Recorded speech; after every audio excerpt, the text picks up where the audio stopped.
오늘도 하나님의 위로와 평안이 함께 하시기를 바랍니다. 2023년 11월 28일자 중앙일보 기사를 이영희 기자님이 올린 그 기사가 있어요. 불과 8, 9개월 전에 있었던 얘기죠. 2023년 9월부터 일본의 경시청에서요, 81명의 성매매하는 여성들을 다 이렇게 인터뷰를 하고 조사해 봤더니 40명이, 절반이 넘는 그런 사람들이요, 호스트바에 빚진 예상값을 갚기 위해서 성매매를 한다, 이렇게 얘기를 했다고 그래요. 그래서 우리 중앙일보 이영희 기자가 그 신문에 쓰기를 가짜 위로의 폐해,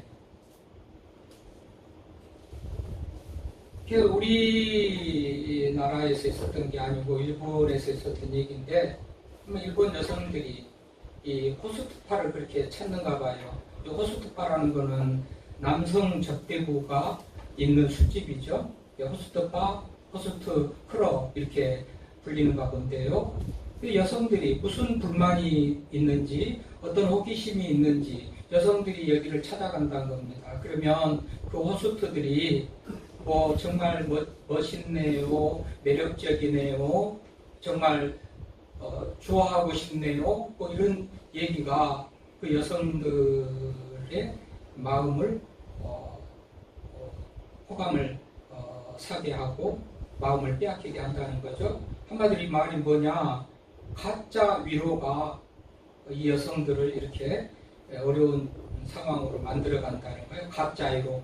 여러분, 그 사람들을 호스트라고 그러는지, 어쨌든 이 사람들이 여성들을 만나면 아무튼 뭐라고 얘기를 하고 좋은 얘기를 할 때에 진짜가 아니고 완전히 그 여성들의 어떤 주머니를 털려고 하는 그런 의도와 목적을 가지고 별의별 입에 바른 좋은 소리들을 다 하겠죠. 한 번 가고, 여기에 그러니까 이 여성들이 그런 말에 그냥 어떤 희열을 느끼면서 한 번 가고 두 번 가고 그렇게 하다가 아주 거기에 중독이 돼서 찾아간다는 건데요. 그래가지고 2년 동안 이 호스트바를 드나들던 A라는 여성이 2년 동안에 9천만 원의 빚을 져가지고 그 빚을 지은 것을 갚으려니까 성매매를 하게 된다, 이런 얘기입니다.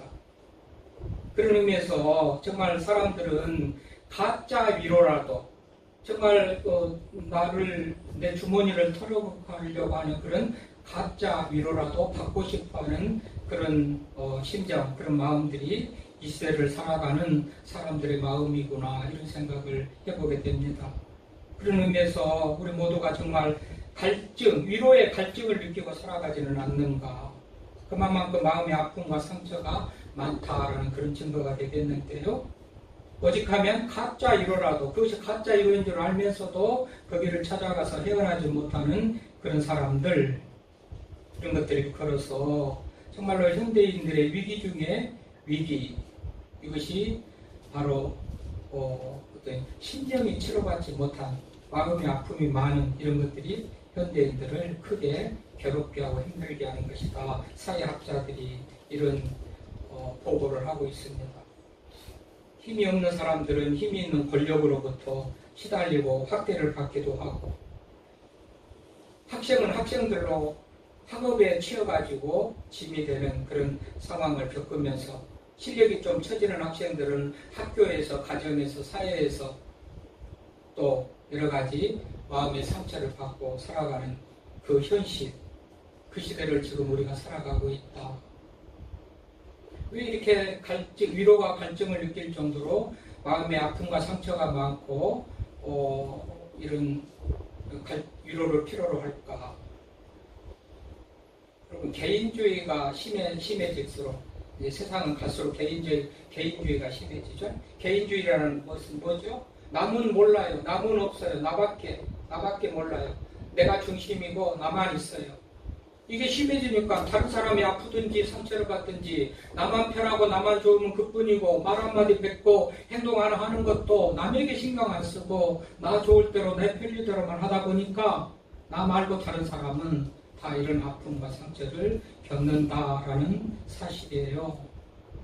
그래서 이 아픔, 이것을 조금이라도 만회해 보려고 생겨나는 대안이 소위 요즘 애완동물, 고양이를 사랑하고 개를 사랑하면서 기르는 그것을 통해서 위로를 받고자 하는 그런 현상이 갈수록 증폭된다. 사람에게서는 위로를 받을 수 없는 그런 현실 앞에서 누구로부터 위로를 받을까? 개라도 기르면서 고양이라도 기르면서 내가 위로를 받겠다라는 것이 현실의 상황이라는 겁니다. 그런 위로가 없기 때문에 사람들의 마음은 강팍해지고요. 강팍해지고 여러 가지 나 혼자로서 끝이는 게 아니고 그 강팍함이나 그 외로움, 고독은 나 혼자로 끝이는 게 아니고 누군가 남에게 그것을 보복 심리로 누군가 남에게 뭐를 하면서 내가 또 나와 같이 외로움, 고독을 같이 겪자라는 그런 어떤 반응 이런 것들 때문에 사회가 갈수록 강팍해지면서 묻지마 범죄 같은 요즘 텔레비에 나오는 것마다 뉴스마다 나오는 것이 그런 걸 말하지 않던가요? 생명부지 알지도 듣지도 못하는 사람들을 그냥 무자비하게 폭행하고 이런 것들이 다 위로받지 못한 상한 심령감을 가진 그런 사람들이 내보이는 그런 현상이라 이렇게 말할 수가 있죠.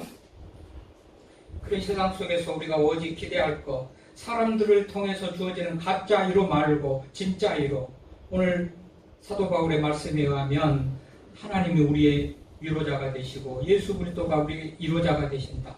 위로의 하나님 3절에 그런 말씀이 있죠. 그래서 저도 하나님, 위로의 하나님 그런 제목을 정해봤는데요. 그렇습니다. 사람으로부터는 위로를 기대해 보기도 하지만 온전하지 못하고 오직 하나님이 주는 위로, 주님이 주는 위로만이 참된 위로가 된 줄로 믿습니다.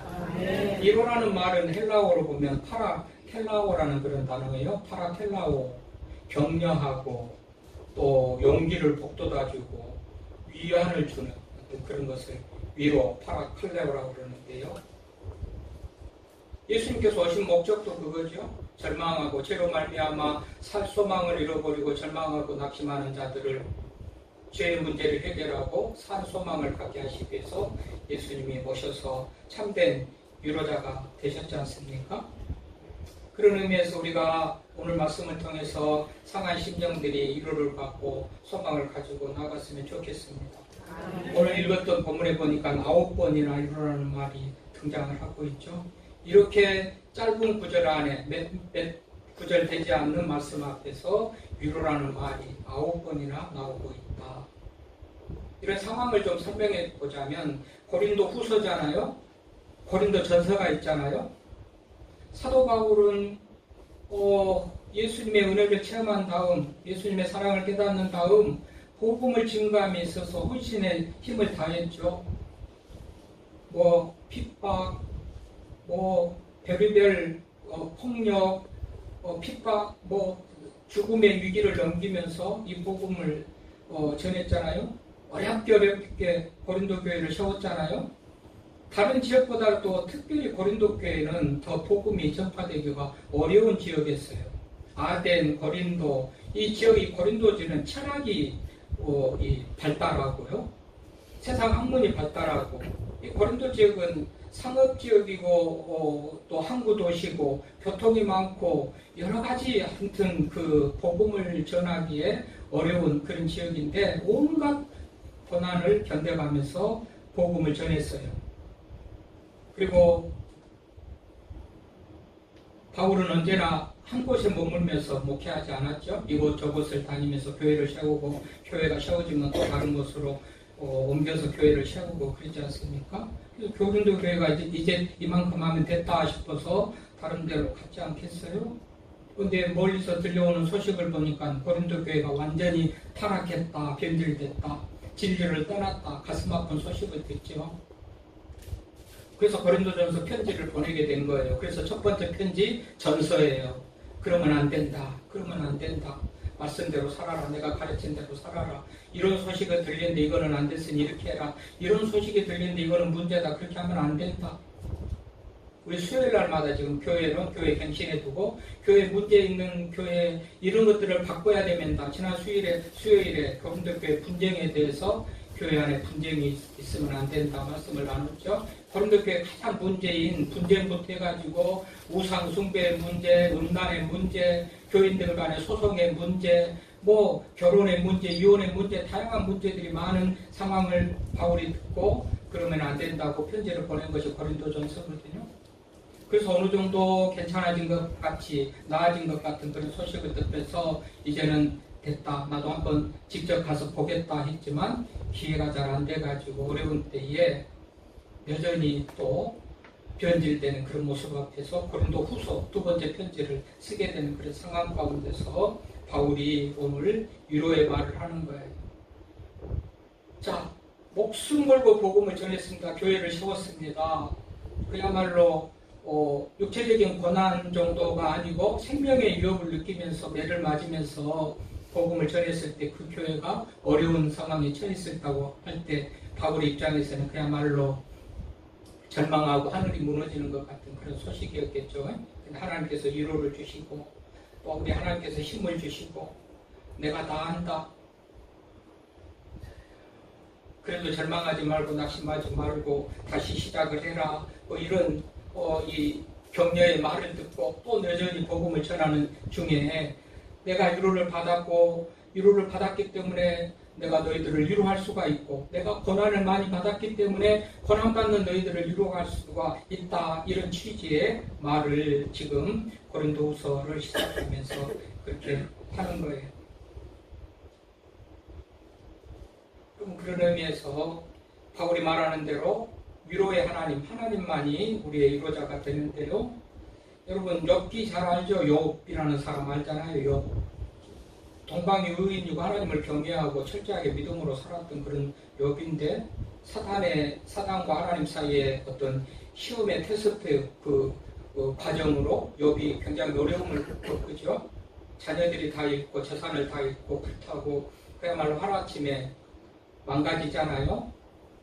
재산만 자녀들만이 아니고 자신의 신체에 병이 걸려가지고 질병에 걸려가지고 얼마나 가렵고 괴로운지 귀화장으로 긁어야 될 정도까지 그런 어려운 일을 욥이 만나잖아요. 그러다가 얼마나 괴로운지 생일을 저주하며 나를 낳게 하신 하나님에 대해서 원망하며 차라리 죽었으면 좋겠다는 정도로 욥이 그런 상황까지 가요. 그래서 주변에 욥의 친구들이 많이 있었죠. 엘리바스라든지 빌닷이라든지 소발 같은 그런 주변의 친구들이 다 많이 있어요. 욥이 이런 상황에 처했다는 얘기를 듣고 그들이 와서 위로한답시고 옵니다. 2장 11절에 보니까 욥을 조문하고 위로하러 왔었다 그래요. 그런데 그들이 친구들이 하는 그 말이 위로가 되는 게 아니고 논쟁이 됩니다. 싸우게 되는 거예요. 오히려 상처난 그 아픔을 포격하는 그런 결과를 가져와요. 사람이 위로라는 것은 한계가 있다는 거예요.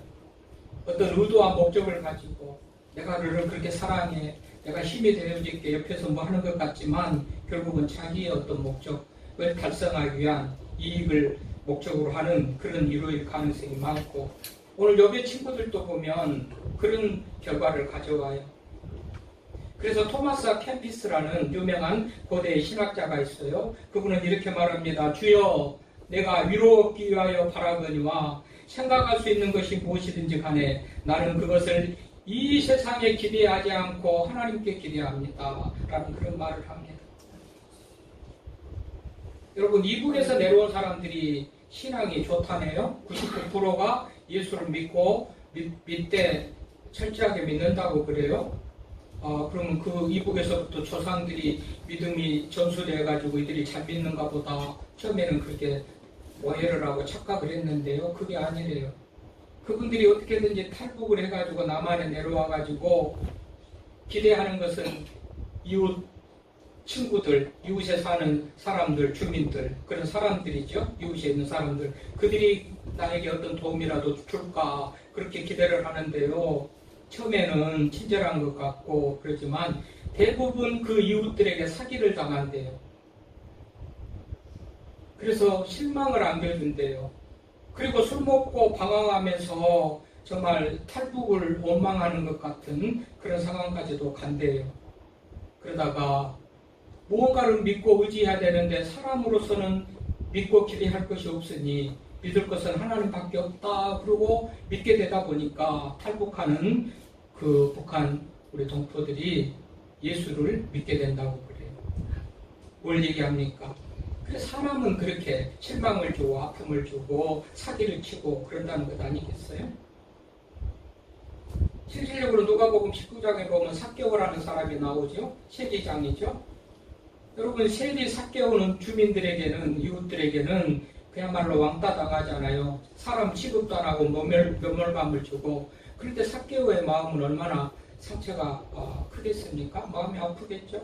이 사람들이 나를 멀리할까 가까이 하고 나는 친해지고 싶고 가까이 하고 싶은데 사람들이 나를 멀리해. 그 누구도 삭개오에게 위로가 되지 않고 아픔을 주고 오히려 멸시하는 그런 상황이지만 예수님께서 오셔서 삭개오야 내가 오늘 너희 집에 가서 유하게 나랑 같이 먹고 마시자. 그러면서 예수님 하신 말씀이 뭡니까? 인자가 온 것은 잃어버린 자를 찾아서 구원하러 왔다. 그런 말씀을 그때 하시는 거예요. 사람은 누구도 삭개오 친구가 되지 못하고 참된 위로자가 되지 못하지만 예수님은 삭개오를 위로하고 친구가 되어 주셨다라는 얘기 아니겠습니까? 우리 박정렬 권사님들 자녀분들이 오늘 예배에 참석했습니다만은 그 장례식 예배 때 저는 부자 나사로 비유의 말씀을 했죠. 부자 나사로 얘기는 누가복음 16장 25절에 나온 말씀인데요.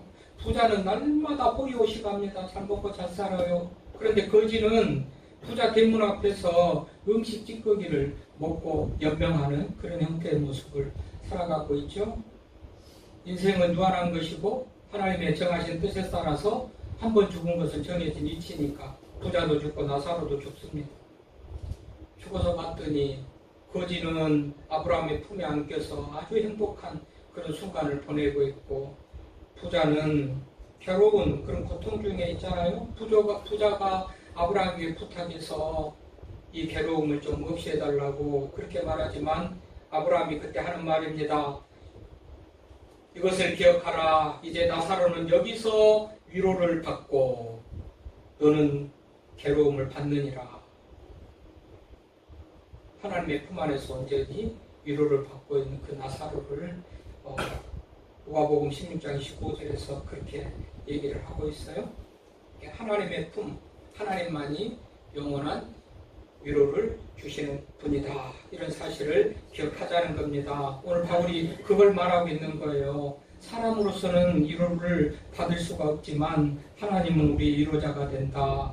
우리 주 예수 그리스도의 하나님이시여 자비의 아버지시여 모든 위로의 하나님이시며 환난 중에서 우리를 위로하시고 환난 중에 있는 자들을 능히 위로하시는 그런 하나님이시다. 무슨 물질이 위로를 할 줄 압니까? 무슨 권력이 우리를 위로할 줄 압니까? 많이 배운 거 가진 거 무슨 지식이 우리를 위로할 줄 압니까? 천만의 말씀입니다. 그런 것들은 더 우리를 골치 아프게 해요. 성경적으로 그렇습니다. 그런 것들이 아무런 마음의 평안을 주지 못한다. 성경은 말하고 있어요. 여러분 한 병사가 수도 생활을 하는 수도사를 찾아갔답니다.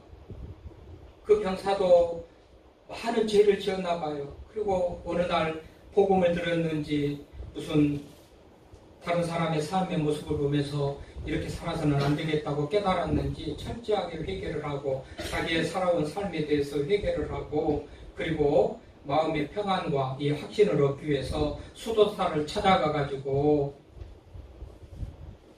내가 이렇게 철저히 회개를 했으니 하나님이 나를 받아주실까요? 그랬더니 수도사가 말합니다. 친구요, 자네는 옷이 찢어졌을 때 그 옷을 버리는가요? 아니요, 왜 버립니까? 옷이 찢어졌으면 수선해서 입어야지요. 바로 그거네. 당신이 그 많은 죄를 짓고 하나님의 말씀을 벗어나서 살았더라도 당신이 옷에 신경 쓰는데 하나님은 당신을 창조하셨고 예수 그리스도를 통해서 구속의 은혜를 주실 정도로 피값을 지불하고 당신을 구원했는데 당신이 회개한 거 충분히 너끈히 우리 하나님께서 받아주시고 하나님의 자녀로 삼아주십니다. 그렇게 말했다는 것이죠.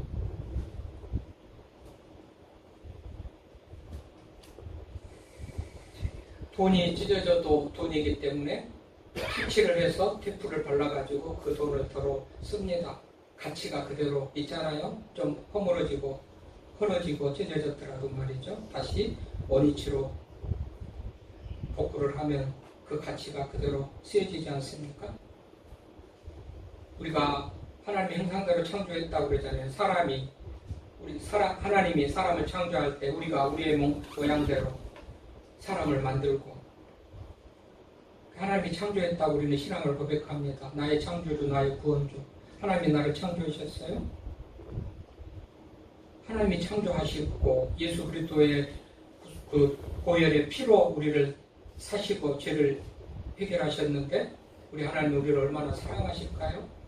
하나님의 사랑하신 것을 조금 더 의심 없이 믿으시기를 바랍니다. 하나님의 사랑을 생각하면 우리는 어떤 상황 속에서도 우리 하나님이 나를 사랑하시구나 하나님의 위로를 그렇게 경험하고 깨닫게 될 줄로 믿습니다. 말씀을 준비하는 중에 은혜로운 말씀이 있어서 읽고 소개하겠습니다. 예수님은 당신을 아십니다. 사람들에게 거절당하고 짐승 곁에서 태어난 예수님은 당신의 애로움과 쓸쓸한 시간을 알고 계십니다. 폭군에게 쫓겨 먼 나라로 피신 갔던 아기 예수님은 나그네 같은 당신의 적막함을 알고 계십니다. 여우도 굴이 있지만 깃들 곳이 없다던 예수님은 의지할 곳 없는 당신의 불안을 알고 계십니다. 목수의 집에 태어나 시골에서 자란 예수님은 당신의 땀과 고생과 그 피로를 알고 계십니다. 돌로 빵을 만들라는 시험을 당하신 예수님은 욕심의 수렁 앞에 선 당신의 위험을 알고 계십니다. 엘리엘리 나마 사박다니 하고 외쳤던 예수님은 당신의 답답함과 절망을 알고 계십니다. 친구들의 떠남과 배신을 체험하신 예수님은 혼자서도 굳세게 살아보려는 당신을 알고 계십니다. 이 잔을 나에게서 거두어 주소서 하고 호소하신 예수님은 당신의 약함과 실패의 발걸음을 알고 계십니다. 수건을 동이고 제자의 발을 씻던 예수님은 숨은 봉사와 당신이 지불한 희생을 알고 계십니다. 갈보리 언덕을 홀로 올라가신 예수님은 남몰래 흘리는 당신의 눈물을 알고 계십니다. 저는 이 말을 읽으면서 굉장히 위로가 되고 감동이 되더라고요. 여러분, 서론 시작하면서 말씀했듯이 우리 모두는 너나 할 것도 없이 목사라도 참 위로가 필요한 시대를 살아가고 있는 것 같습니다. 왜요? 사람들이 다 자기 중심이고 자기밖에 모르고 남이 어떻게 되든지 자기만을 챙겨가면서 사는 사람이기 때문에 세상이기 때문에 그런 것이죠. 그러나 오늘 말씀합니다. 위로의 하나님, 그 위로 속에는 자비하신 하나님 그 자비 속에는 우리 모두를 불쌍히 여기시고 긍휼히 여기시고 위로하시는 그런 하나님의 사랑이 다 포함되어 있습니다. 우리의 눈물을 씻겨주시고 상처를 싸매주시고 우리에게 희망과 용기를 주신 분이 하나님이신 줄을 믿습니다. 그래서 다윗은 이렇게 고백합니다. 여호와는 나의 목자시니 내게 부족함이 없으리로다. 그가 나를 푸른 풀밭에 누이시며 실만한 물가로 인도하시는 분. 이런 하나님이신 줄 믿습니다. 이런 고백은 다윗만 하는 것이 아니고 우리도 할 수 있는 고백인 줄로 믿습니다. 오늘 말씀 속에서 하나님 위로의 하나님, 그 위로하는 하나님께서 우리들에게 새 힘을 주시고 절망하고 낙심하는 자리에서 박차고 일어나도록 힘을 더해 주실 줄로 믿습니다. 하나님의 위로를 바라보면서 어려운 세상, 정말 힘든 세상, 모든 삶의 환경 여건들을 이기고 승리하며 나가는 우리 모두가 되기를 바랍니다.